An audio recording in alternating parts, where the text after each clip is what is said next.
တော်မီကြီးဟာငုံငယ်လေးရှိရာအတိုက်စီကိုတဖြည်းဖြည်းနီးကပ်လာပါပြီ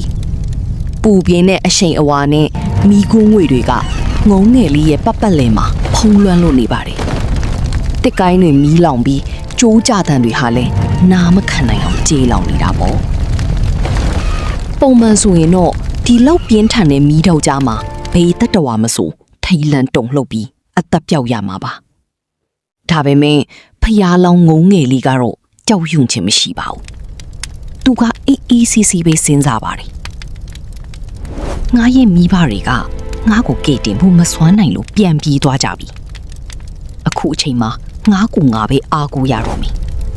ငါမှဘလို့အစွမ်းတက်တီတွေရှိသလဲလို့စင်ချင်းကြည့်လိုက်ပါတယ်ငုံငယ်လေးဟာမိမိရဲ့ခန္ဓာကိုယ်မှာအားအင်မရှိသေးပေမဲ့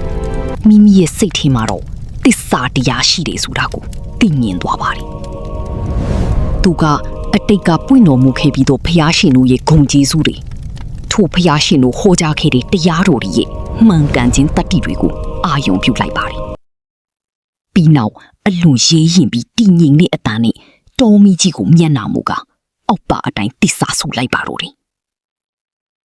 အိုးတော်မီငါမှပြန်တန်းဖို့အတောင့်မင်းကြီးရှိပေမဲ့မပြန်နိုင်သေးဘူးရှောက်လန်းဖို့ခြေတော့တွေရှိပေမဲ့မရှောက်နိုင်သေးဘူးငါရဲ့မိဘတွေကလည်းငါ့ကိုစွန့်ခွာသွားကြပြီငါမှအမှန်တရားတစ္ဆာကလွေလို့ဘာမှမရှိတော့ဘူးဒီတစ္ဆာစကားကြောင့်မင်းရှေ့ဆက်မလာပဲဒီမယာကနေပြန်လှည့်သွားပါတော့ထူးဆန်းအော်ဖို့ကောင်းတာကတော့ငုံငယ်လေးရဲ့တစ္ဆာစကားဆုံးသွားတာနဲ့တပြိုင်နက်ဝါမျိုးမတလောင်ကျွမ်းနေတဲ့မိတော့ကြီးဟာရှေ့ကိုတလက်မတော့ထမတက်လာတော့ပါဘူးကြီးမားလာတဲ့တော်မီကြီးဟာအရှိန်အဟုန်ပြင်းပြင်းနဲ့လောင်လာရာကနေငုံငယ်လေးရဲ့အတိုင်နာ16ပေအကွာအရောက်မှာပဲ